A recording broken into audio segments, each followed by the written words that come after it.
search and SEO, this is something that people really highlighted as having, wanting to keep a tight pulse on.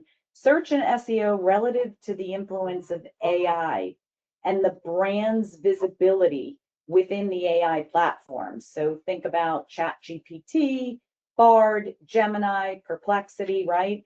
So this is something that is emerging now within manufacturers, organizations and the marketing departments.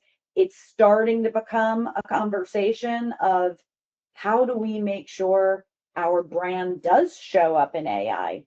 Conversely, we had some people comment out of this survey, does it matter if we show up in AI? Do we need to be really focusing or doing anything different? If our site is optimized for Google SEO, doesn't that already kind of carry us into the next generation?